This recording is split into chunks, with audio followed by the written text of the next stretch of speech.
For our lesson today, it's going to be found in Mark 14, and we're going to be learning about the trial and denial of Jesus.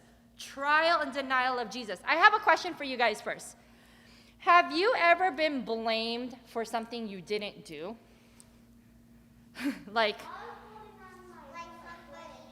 Yeah, have you ever been blamed? Like, Leah, why did you do it, but you know you didn't do it? Like, have you ever been blamed for something you didn't do? Like, Coco, why did you spill the water? You're like, I didn't do it. or Warren, why did you hit Chewy? Okay, I don't know. But have you guys ever been blamed for something you didn't do? Raise your hand if you have.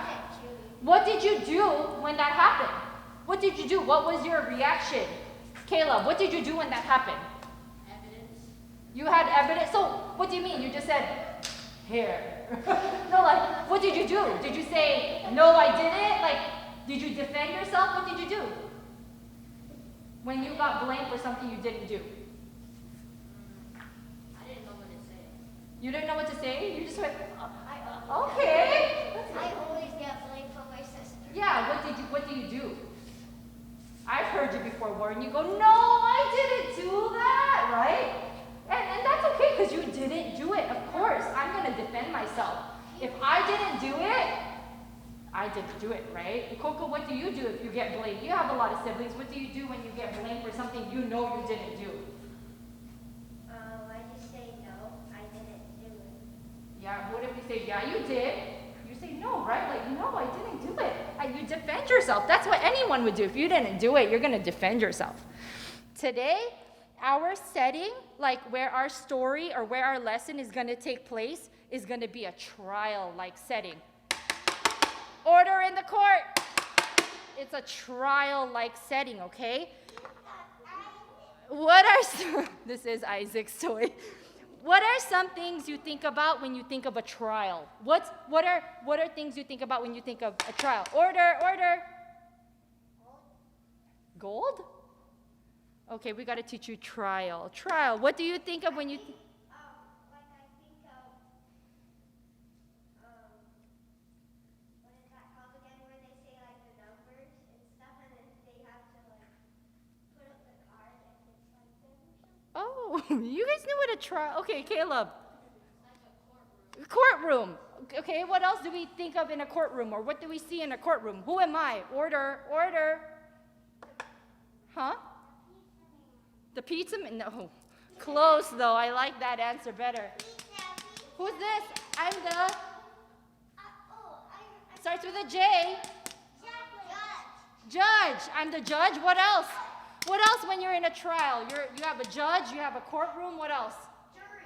A jury? Yes, the people. Those are the people. The defenders, the prosecutors. You have an innocent person or a... What's an uninnocent person called? If you're not innocent, you are? Guilty. Yes. You have an innocent person, you have a guilty person. So our story takes place in a trial. And it is Jesus' trial. In this trial, Jesus is on trial, and now we are going to see in our lesson how Jesus is going to be wrongfully accused, meaning they're going to say things he did that he did not do. He's innocent, but let's see how Jesus responds. Does he defend himself and say, no, I didn't do it? Good. You can help us out later. Does he defend himself or does he not? So when we're looking at our story today in our trial, we're going to look at 3 responses. 3 different people, how they responded to Jesus being on trial, okay? The first group we have here is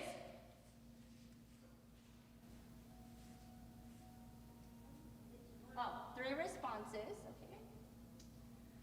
And then the first group we have here is number 1. The group we're going to look at first is called the Sanhedrin. That's a big word, right? Here's our word. Sanhedrin. After Jesus was arrested, the Sanhedrin, and I'll tell you who they are in just a little bit, but the Sanhedrin wanted to find any reason to kill him. They wanted to find any reason to kill Jesus, so they were going to make up stuff right now. Usually, when you go to trial, you're accused of something. Then if you're guilty, you have a punishment, right? Oh, you're guilty, you have jail for 3 years. Oh, you're guilty, death penalty. Whatever, yeah. Here, Jesus was innocent, but they wanted a punishment for him already. So they're trying to find all the different reasons to get him to be punished. And his punishment they wanted was death. They wanted Jesus to die. So now they're making excuses and reasons for him to be on trial and for him to get convicted to die. So what is a Sanhedrin? A Sanhedrin is this. You see those people? It's a group of religious people, a group of religious leaders of Israel. So they were the leaders of Israel, kind of like our Supreme Court. So in the United States, we have a Supreme Court, the judges and all that. So those are the Sanhedrin. They're a group of people. They are Jewish. They're from Israel. Okay? Let's turn to Mark 14, 53 to 55. Don't worry, I'll read it. Okay? So here's where our lesson starts for today. Ready, guys? 53 to 55. It says here, and they led Jesus to the high priest, and all the chief priests and the elders and the scribes came together. Those are the Sanhedrin people. And Peter had followed him at a distance. Oh, I'm going to skip that. 53.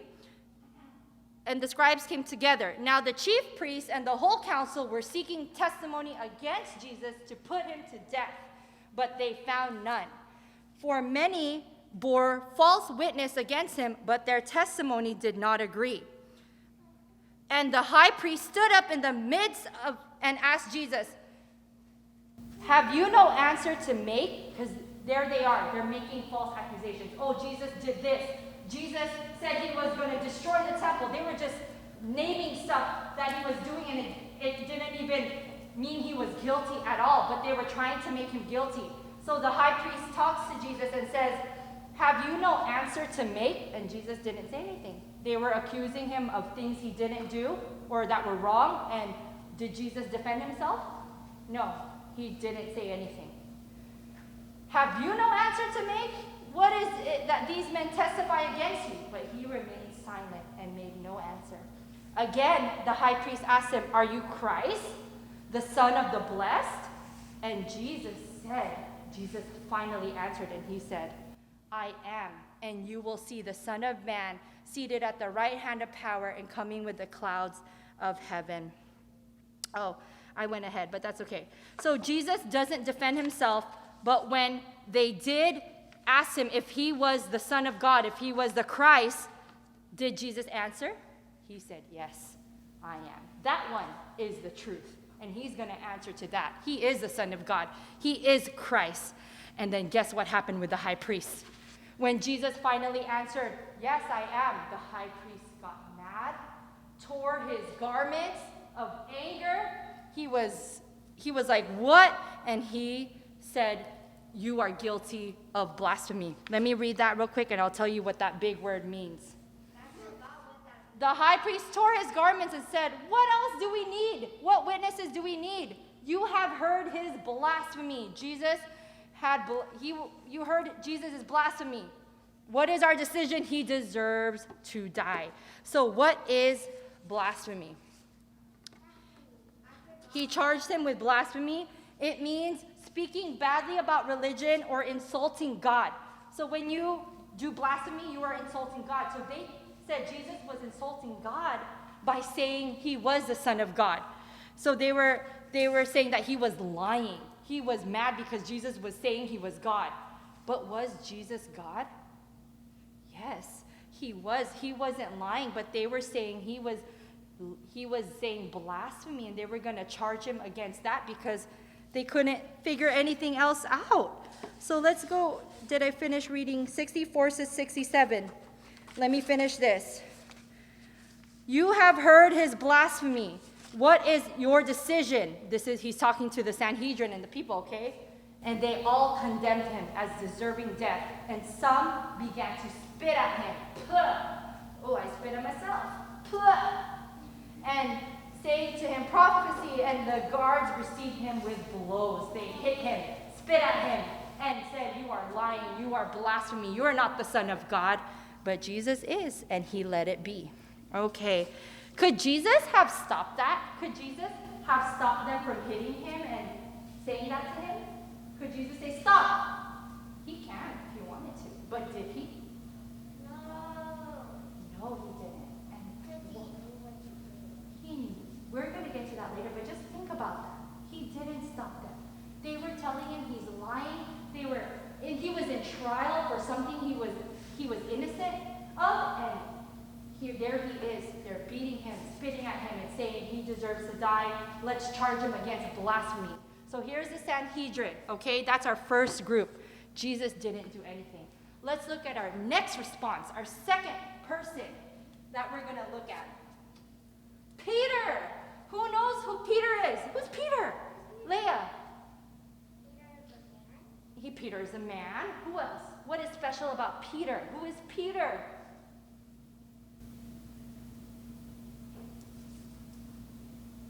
Who's Peter?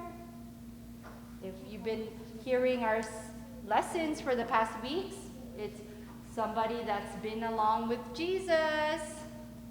Peter is one of the... Okay, there you go. Peter is one of Jesus' disciples. So these are the people that have been following Jesus for the past years, 3 years. And now we're going to look at Peter. How does Peter respond? What do you guys think? How does Peter respond to Jesus' trial? Was he sad? Was he mad? Did he help Jesus? What do you guys think? He would help Jesus. He would help Jesus. All right. What else? He would get sad. He would get sad. Yeah, I would think that too, right? Peter is one of Jesus' disciples and followers. Peter's going to defend Jesus. Let's go see how Peter is. Huh? Afraid. Maybe he was afraid for Jesus or afraid for himself? Okay. Very good thoughts. I love it. Okay, let's go see how Peter responds. He was, in this time of Jesus' trial, Peter was the only one left. He was the only one there. All of his disciples were not there. So good for Peter to be the only one there, but let's see how he responds. Verse 66 to 67. Verse 66 to 72. Let's look. And as Peter was below in the courtyard, so remember, we're kind of in a courtroom area, open courtroom. Jesus is on trial. Peter is there below in the courtyard. One of the servant girls of the high priest came, and seeing Peter warming himself, he was warming probably a fire, he was warming, it was cold, it was outside. She looked at him and said, "You also were with Jesus. You were with Jesus. I saw you." But what did Peter do? He denied him and said, "I don't know what you're talking about. I don't know who you're talking about. I don't understand you." And then when he went out in the gateway, so Peter left. And then the rooster crowed. Can you guys do a rooster crow? Oh, that was a good rooster crow. So that's our first rooster crow. And the servant girl saw him again. The servant girl saw him and began again to say to the bystander, "This is the man, guys. This is the one that was with Jesus." But when they told Peter about it, what did he do? He said, "No, that's not me. I don't know who you're talking about. I don't know that man. I don't know that man." I know. And then the girl said, "Certainly, you are one of them. You are one of his followers."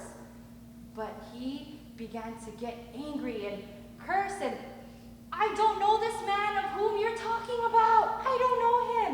And immediately the rooster crowed a second time. Can we all do another rooster crow?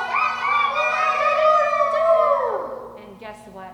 Peter remembered that Jesus had told him before this time, he said, "Before the rooster crows, Peter, before the rooster crows twice, you're going to deny me 3 times. You're going to say you don't even know me."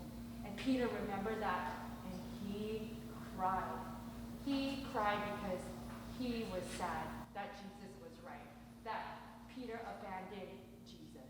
He cried. All right. So that's the response of Peter. Peter abandoned Jesus. He denied him. His close friend said, "I don't even know that man." And then when he realized what he did, he was so sad. So sad.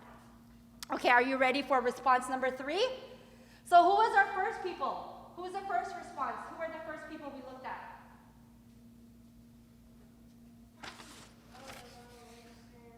The who?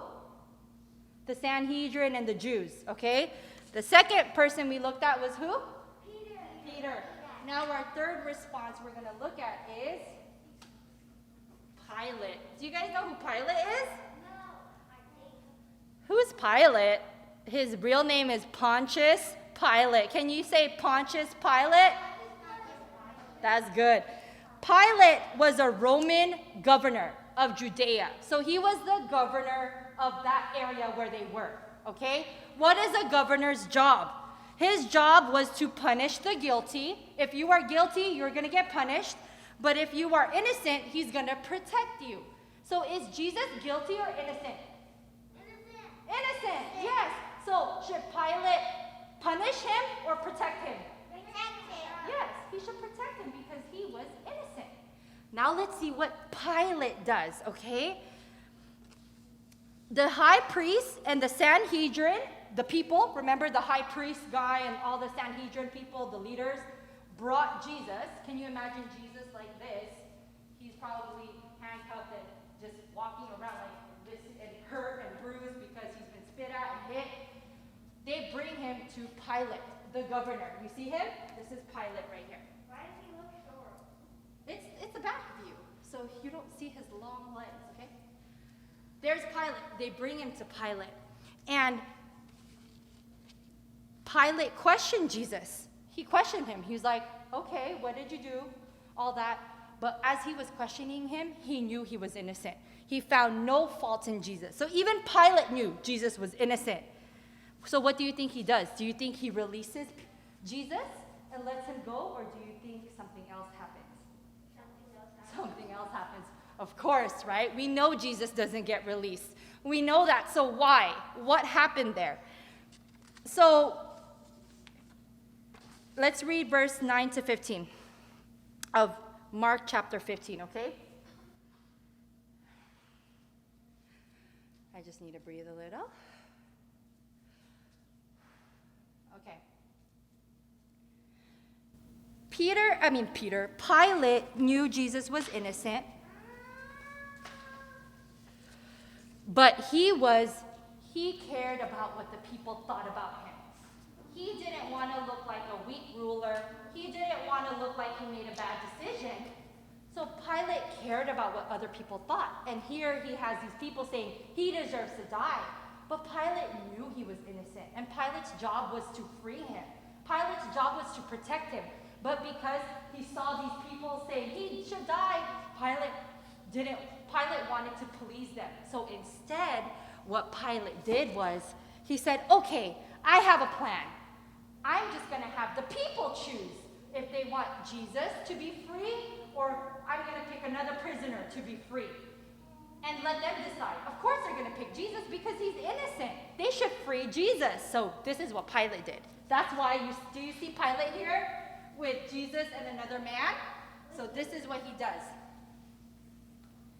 And he answered this saying, do you want me to release for you the king of the Jews? And then, or do you want me to release for you this man named Barabbas instead? He was a criminal. That's why he was there. Look at him. He looks very criminal.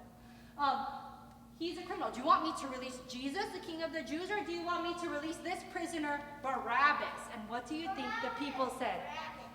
Release Barabbas. Wow, it brings me back to the skit days. That's what I would say.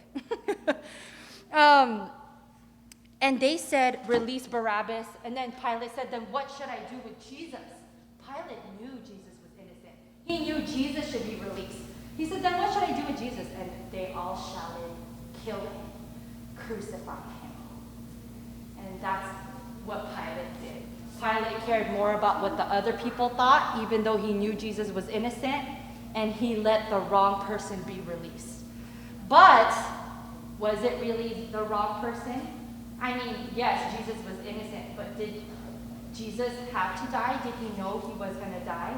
Jesus knew it, and that's why he let it be. He could have stopped it, guys. Remember, Jesus could have stopped this at any time, but he did not.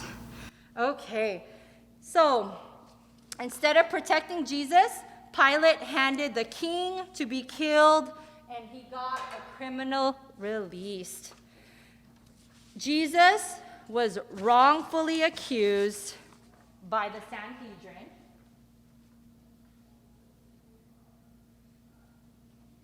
Okay, he was wrongfully accused by the Jews, the Sanhedrin. Jesus was abandoned by Peter, and Pilate led him to be beaten and crucified to his death. Why did Jesus not defend himself, guys? He was innocent. Why didn't he defend himself and say he was innocent? I love that answer. That's exactly what I have in my paper, Leah. That's exactly what I have in my paper. Because he knew what he needed to do. He knew he had to do this. He had to go through this. He chose to die. Did he want to? Was he like, yeah, I want to die. I'm ready. This is not going to hurt. No. Jesus even prayed for him to, maybe if he doesn't have to die, won't die. But Jesus knew it. He chose to die. An innocent man to take the place of the guilty. All these people, that's who Jesus died for. Because Jesus won the battle, those who truly love Jesus will be forgiven even if they still fail. But those who care more about their own lives than Jesus will be judged. So we thank Jesus for what he did. And because of what he did, because he chose to die and went through this trial, this sad trial, to be crucified, to rise again after 3 days, he made a way for us, our salvation. He made a way for those, for you and you and you. If you believe and put your trust in Jesus, you will get to be with him and you will have life with Jesus. But if you don't, then that's when we will be judged, okay? All right, I know you guys are getting a little antsy here, so let's do a question review. See how much you guys remembered from our story, and we'll go ahead and close our time, okay? Okay, question. Oh, I forgot to tell you guys. The high priest, in the Sanhedrin and the high priest was named Caiaphas. It's not important, but Caiaphas. What did the high priest, Caiaphas, ask Jesus? Ooh, I don't know if you guys remember this. In the very beginning, he asked him something, but I don't think we fully went over that. But he asked him, does anyone know? Go ahead.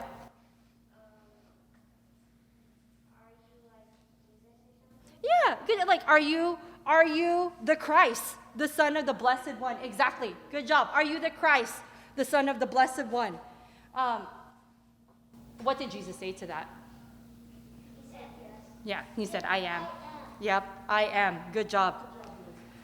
So they were making all these accusations, but when Caiaphas actually asked him the right kind of, the right thing, he asked him the question that was actually true. Jesus did answer, of course.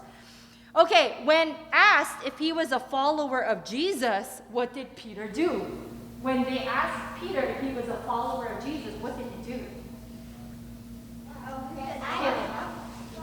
He denied him. He said, no, I don't know this man that you're talking about. I don't know him. What did Peter do after the rooster crowed a second time and he realized he betrayed Jesus? He cried. Just a little follow-up. Peter ends up, because of this, he ends up being one of a great apostle too, and he wrote books in the Bible because when he cried, that was real sorrow that he left Jesus, and then he loved him even more after that. Anyway, okay. Did Pilate think Jesus had done anything wrong? No, he knew it. Who did Pilate condemn, and who did Pilate release? So who did Pilate release? The man named, the criminal named Barabbas. Barabbas. And who did Pilate condemn to die? Jesus. Yes. That is our lesson. That is a story of the trial and denial of Jesus. Jesus facing trial, being accused of things he didn't do, And then he was abandoned by Peter and those that followed him. So that is our lesson for today, guys.